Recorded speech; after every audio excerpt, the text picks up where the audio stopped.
March 8, 1945. 21st Bomber Command Headquarters, Guam. The target folders lay spread across the plotting table.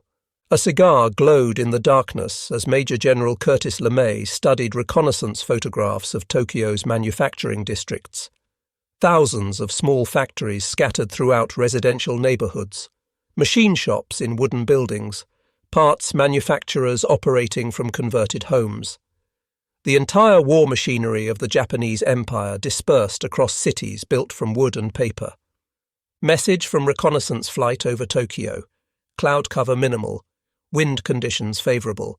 Target districts confirmed densely populated with cottage workshops. LeMay set down his coffee and reached for the operations telephone. 334 B-29 Superfortresses would launch within hours from airfields across Guam, Saipan and Tinian. What none of them knew was that this single tactical decision would trigger the most devastating firebombing campaign in human history. The Pacific War had taught American forces that Japanese manufacturing was not concentrated in massive facilities like Detroit or Pittsburgh. It was scattered, dispersed, hidden among civilian populations. Cut those supply lines and the entire Japanese war machine would grind to a halt. The Japanese manufacturing system had evolved through decades of development into a unique structure. Over 50% of Tokyo's war output came from small workshops employing fewer than 30 workers. Subcontractors producing aircraft parts in residential districts, metal fabrication in backyard shops, precision instruments assembled in converted temples. The Mitsubishi Aircraft Works alone relied on over 300 separate suppliers scattered throughout the Tokyo metropolitan area. The Boeing B-29 Superfortress represented the pinnacle of American aviation technology.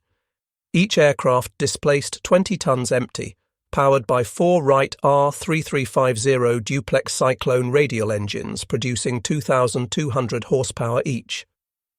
Major General Curtis LeMay stood before the mission briefing board studying weather patterns over the Japanese home islands.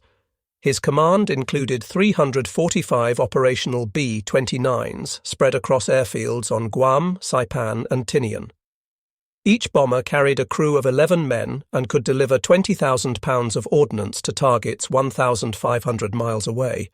The B-29 represented the most expensive weapons program of World War II. $3.7 billion invested in an aircraft that could fly higher, faster, and farther than any bomber in history.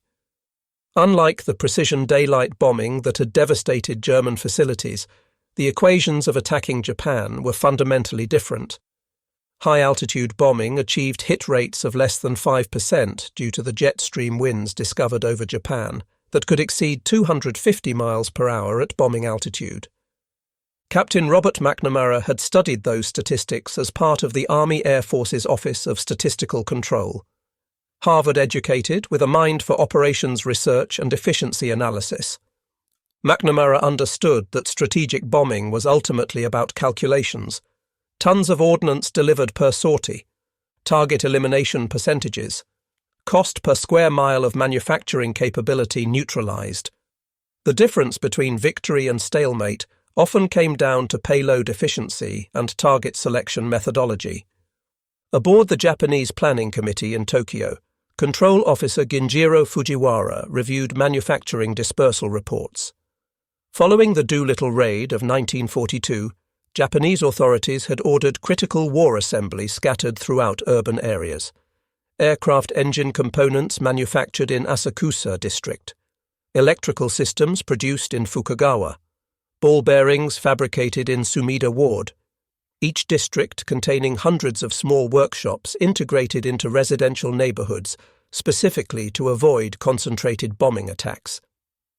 The strategy had worked against high-altitude precision bombing. American B-29s flying at 30,000 feet struggled to hit even large factory complexes.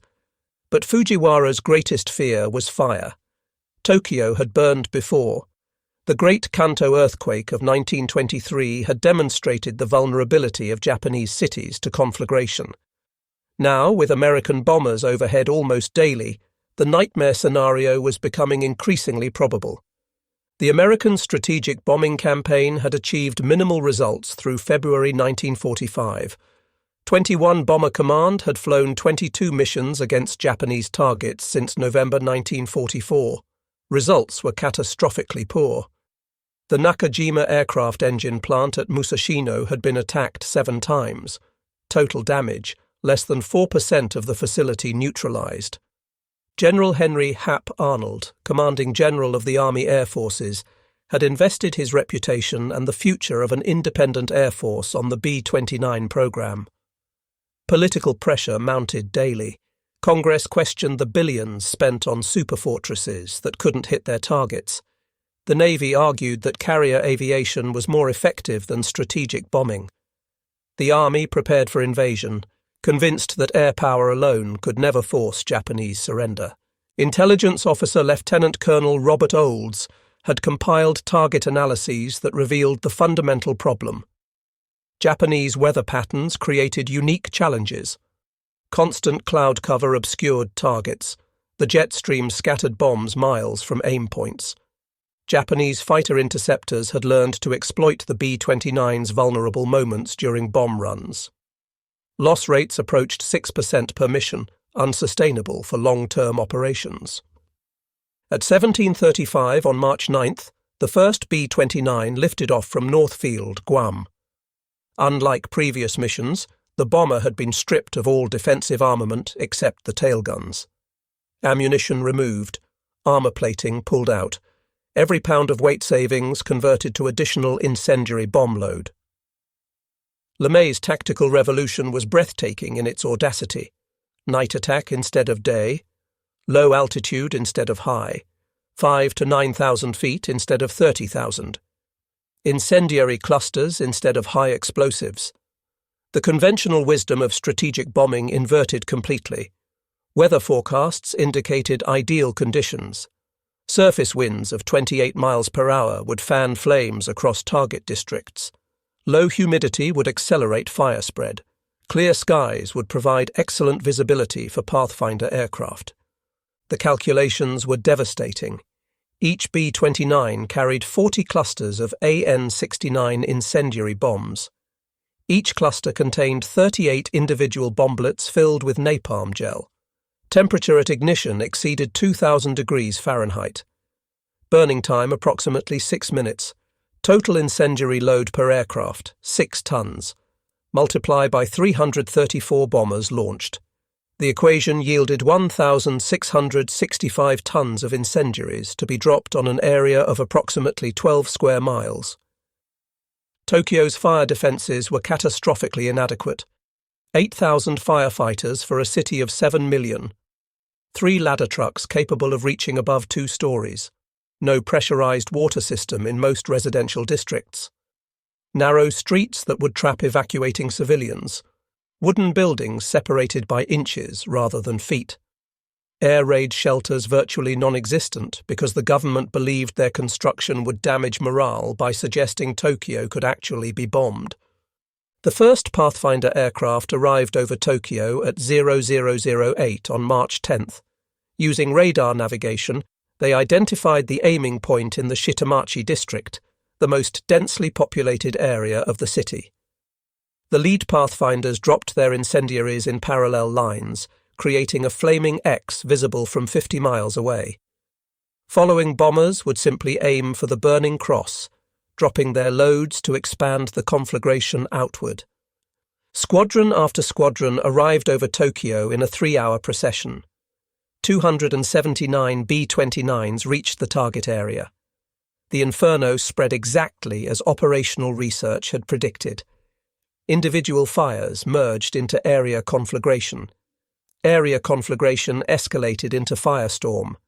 Temperatures at ground level exceeded 1,800 degrees Fahrenheit. Superheated air rose with such violence that it created tornado-force winds at ground level, sucking oxygen from shelters and feeding fresh air to the flames. By 2 a.m. on March 10th, 16 square miles of Tokyo were burning. Police reports described scenes of unimaginable horror. Canals boiling, asphalt streets melting, glass windows liquefying and flowing like water, metal lamp posts bending from the heat, fire department communications completely collapsed as telephone lines burned. Tail gunner Sergeant James Krantz reported that his guns were unnecessary. Japanese fighters couldn't operate in the superheated air over the city. Anti-aircraft guns fell silent as their crews fled the advancing inferno. The greatest enemy was turbulence from the thermal columns that could flip a 60-ton bomber like a leaf in a hurricane. Pilots reported they could smell burning flesh at 5,000 feet altitude. The devastation metrics exceeded all projections. 267,171 buildings eliminated. 1,008,005 people rendered homeless.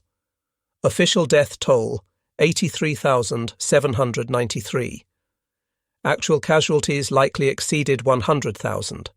More people died in 6 hours than in any single military action in human history, including the atomic bombings that would follow 5 months later. 1/4 of Tokyo ceased to exist in a single night. Japanese output statistics told the story in stark numerical terms. Aircraft engine assembly in Tokyo District reduced by 75% overnight.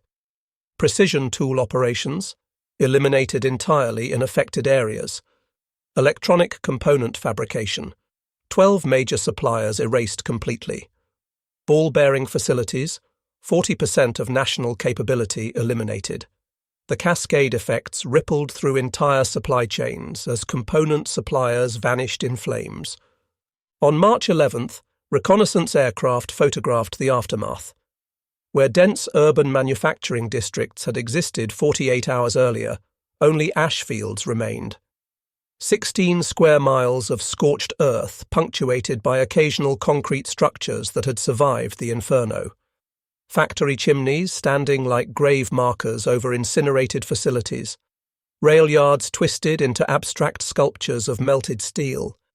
The psychological impact exceeded even the physical damage. Worker absenteeism skyrocketed as survivors searched for missing family members. Factory managers reported efficiency drops of 60% among traumatized workers. Military schedules became meaningless as entire supplier networks ceased to exist. The myth of the divine wind protecting Japan from foreign invasion evaporated like morning mist. Intelligence intercepts revealed growing panic in Japanese command structures. Navy Ministry reports described complete breakdown of coordination. Army procurement officers reported catastrophic disruption of component delivery schedules. Munitions Ministry statistics showed irrecoverable losses to precision capabilities. The distributed system that had protected against precision bombing proved fatally vulnerable to area incendiary attack. LeMay ordered the second wave while Tokyo still burned. On March 11th, 285 B-29s struck Nagoya, Japan's aircraft center. The Mitsubishi Aircraft Works had dispersed operations among 300 subcontractors throughout the city. The firestorm eliminated them simultaneously. 2 square miles of manufacturing district vaporized. Aircraft assembly dropped 40% in 24 hours. March 13th brought devastation to Osaka. 274 superfortresses dropped 1,733 tons of incendiaries on Japan's second-largest city. The Osaka arsenal, producing 1/5 of Japan's ammunition, ceased to exist. 8 square miles of commercial districts reduced to ash. 134,744 buildings eliminated. Port facilities that handled 30% of Japan's imports burned to the waterline. March 16th witnessed Kobe's annihilation. 331 B-29s transformed Japan's 6th-largest city into an inferno. The Kawasaki shipyards, building 1/3 of Japan's merchant vessels, burned for 3 days. The Mitsubishi and Kawanishi aircraft plants lost 60% of their capability. 7 square miles of urban area eliminated. Transportation networks that connected Western Japan to Tokyo severed completely. March 19th completed the 5-day campaign with a return to Nagoya. 290 superfortresses finished what the first raid had started. The Aichi Aircraft Company, producer of naval attack aircraft, lost every dispersed facility simultaneously. Residential districts housing skilled workers vaporized. Technical schools training aircraft mechanics incinerated. 3 additional square miles of capability removed from Japan's war economy. The statistics were irrefutable. In 10 days, B-29s had dropped 9,373 tons of incendiaries on Japanese cities. 42 square miles of urban area obliterated. 1.5 million people homeless. Output indices collapsed. Aircraft manufacturing, down 68%. Munitions assembly, down 50%. Machine tool operations, down 72%. The cascade failure of interdependent networks created economic paralysis. But LeMay was just beginning. Operation Starvation launched simultaneously with the firebombing campaign. B-29s from the 313th Bombardment Wing began dropping naval mines in Japanese waters. The ANMK-25 mine contained magnetic and acoustic sensors that made sweeping nearly impossible. 12,000 mines would eventually close every major Japanese port. Import tonnage that had already fallen 90% from submarine warfare dropped to virtually zero. Raw material shortages became critical within days. Steel required iron ore from Manchuria and Korea. No ships meant no ore. No ore meant no steel. No steel meant no weapons. Aluminum depended on bauxite from the southern resource area. Cut off completely. Aviation fuel required crude oil from the Dutch East Indies. Pipelines severed. Food imports that fed workers terminated. The economy began consuming itself. The campaign expanded relentlessly through spring. On April 13th, 327 B-29s returned to Tokyo, obliterating the Arsenal district. April 15th saw 109 superfortresses eliminate Kawasaki's engine plants. May 14th brought 472 bombers to Nagoya in the largest daylight incendiary raid of the war. The systematic erasure of Japanese capabilities proceeded with mechanical efficiency. By May 25th, even secondary cities faced annihilation. Yokohama lost 6.9 square miles and 42% of its urban area in a single night. Tokyo was struck again, with an additional 16.8 square miles incinerated. The capital city that had housed 7 million people was now 50% rubble. Output from the Tokyo-Yokohama complex, which had produced 35% of Japan's war material, effectively ceased to exist. The human toll mounted beyond comprehension. Each raid produced tens of thousands of casualties. Burn victims overwhelmed medical facilities that lacked basic supplies. Malnutrition spread as food distribution networks collapsed. Disease followed as sanitation systems failed. The skilled workers essential to precision operations, men who required years of training, died by the thousands. Their loss represented knowledge that could not be replaced. By August 1945, systematic annihilation had become routine.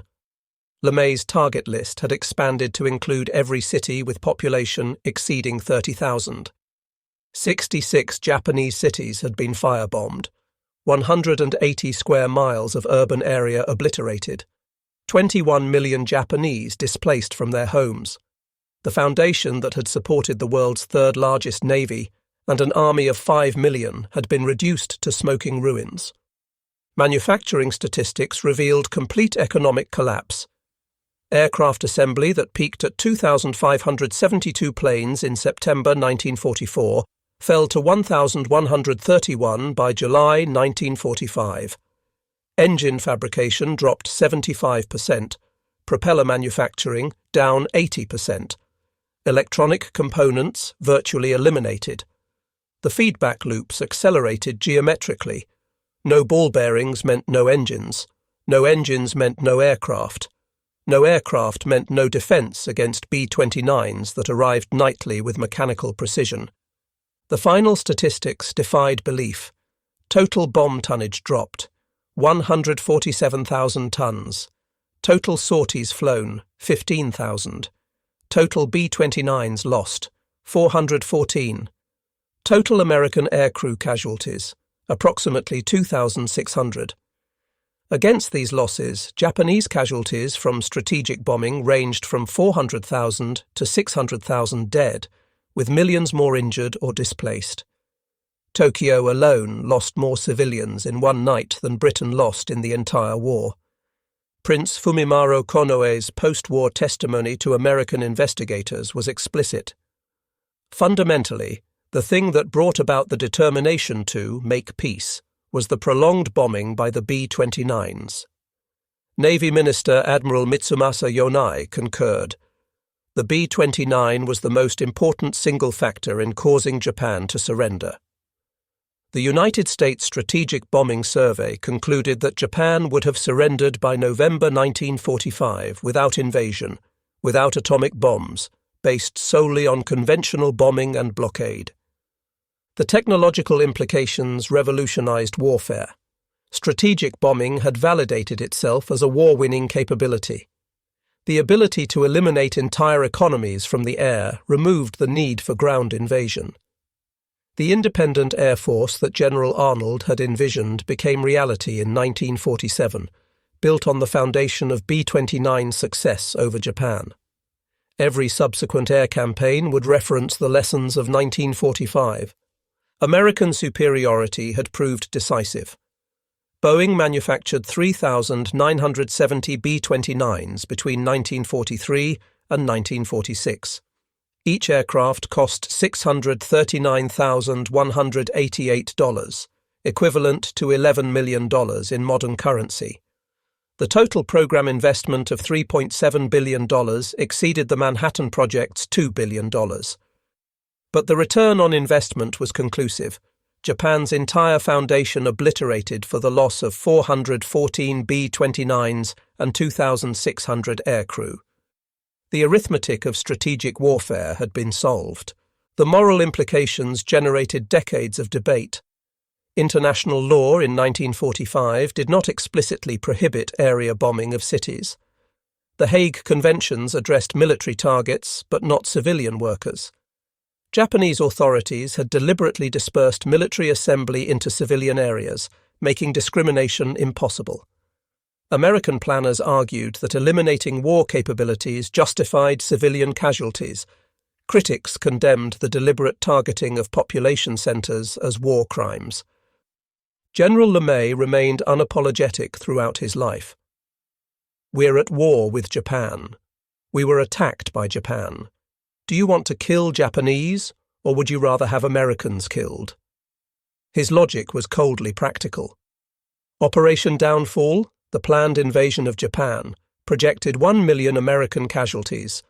Olympic, the invasion of Kyushu, scheduled for November 1945, anticipated 250,000 casualties in the first 30 days. Coronet, the assault on Honshu planned for March 1946, expected even higher losses. Japanese planning documents captured after surrender revealed Operation Ketsugo, the defense plan that mobilized every Japanese citizen for resistance. 28 million civilians had been organized into combat units. Bamboo spears distributed to women and children. Suicide attack training for entire populations. The National Resistance Program anticipated 20 million Japanese deaths defending the homeland. Against these projections, the bombing casualties represented a fraction of invasion costs. The transformation was irreversible. Japan's vertically integrated zaibatsu conglomerates had been shattered. The distributed system that characterized Japanese operations was obliterated. Post-war reconstruction would require complete reimagination of organizational structure. The Toyota system and just-in-time manufacturing that would revolutionize global commerce decades later emerged from the ashes of 1945's devastation. Technical innovation accelerated beyond prediction. Radar navigation that guided Pathfinder aircraft to targets through complete darkness. Incendiary chemistry that created unstoppable conflagrations. Operations research that optimized patterns. Command and control systems that coordinated hundreds of aircraft across thousands of miles. electronic warfare that jammed Japanese radar and communications. Every aspect of modern air warfare traced its origins to innovations over Japan. The psychological transformation proved equally profound. The Japanese concept of Yamato Damashi, the unconquerable Japanese spirit, had been broken by technology. The divine winds that repelled Mongol invasion fleets could not stop B-29s. The warrior tradition that valued death before dishonor meant nothing against incendiary bombs. The might that had conquered East Asia was reduced to ash in 5 months. The recognition of defeat became undeniable. Admiral Soemu Toyoda, Chief of Naval General Staff, testified, "I believe the Russian participation in the war against Japan rather than the atom bombs did more to hasten the surrender." But his own staff reports contradicted this claim. Naval intelligence assessments from July 1945 stated, "The enemy's bombardment is rapidly achieving its objective of eliminating our homeland's capability. Continuation of the war has become impossible." The B-29 legacy extended far beyond World War II. Strategic Air Command's nuclear deterrent doctrine emerged directly from 21st Bomber Command experience. The assumption that air power alone could determine war outcomes shaped Cold War strategy. Vietnam, Kosovo, Iraq, and Afghanistan all witnessed attempts to replicate 1945's success. The promise and limitations of strategic bombing continue to influence military planning 8 decades later. Japanese recovery required 2 decades. The Korean War from 1950 to 1953 provided crucial reconstruction demand. American occupation authorities who had overseen elimination now supervised rebuilding. The same districts incinerated in 1945 became centers of economic miracle by 1965. Toyota City rose from Nagoya's ashes. Electronics giants emerged from Tokyo's burned districts. The world's second-largest economy grew from history's most complete annihilation. Curtis LeMay was promoted to Lieutenant General 2 weeks after Japan's surrender. His subsequent command of Strategic Air Command from 1948 to 1957 shaped American nuclear strategy throughout the Cold War. The same calculated logic that determined incendiary loads over Tokyo later determined nuclear targeting of Soviet cities. Mutual assured destruction descended directly from Operation Meetinghouse's precedent.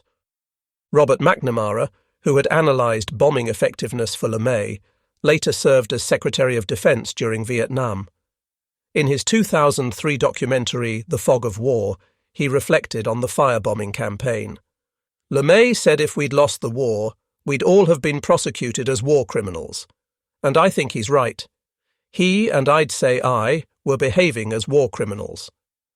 The moral questions raised by the campaign against Japanese cities continue to resonate in debates about civilian casualties and proportionality in warfare. The last B-29 combat mission flew on August 14, 1945, hours before Emperor Hirohito announced surrender. 143 Superfortresses struck the Nippon Oil Company refinery at Tsuchizaki. As the bombers returned to base, radio operators received the ceasefire order. The strategic bombing campaign that had reduced Japanese capabilities by 70% was complete. The final equation was conclusive. 147,000 tons of bombs dropped, 66 cities obliterated, economy eliminated. In the depths of Tokyo Bay, the battleship Nagato rested on the harbour bottom, sunk by American carrier aircraft. Once the pride of the Imperial Navy, her massive guns that could hurl 3,200-pound shells 25 miles had proved worthless against bombers flying from islands 1,500 miles away. The age of the battleship had ended. The era of strategic air power had begun. Economies could be eliminated from the air. Curtis LeMay and his B-29s had proved it with calculated certainty over the burning cities of Japan. The bamboo spears distributed to Japanese civilians for homeland defense were never used. They rest today in museums, relics of a war that ended not through invasion, but through systematic aerial elimination of capabilities. The B-29 had not just obliterated Japanese facilities, It had demonstrated that modern war belonged to the nation with superior technology, assets, and the strategic logic to employ them effectively. In the ashes of 66 Japanese cities, the foundation of the modern world order was established.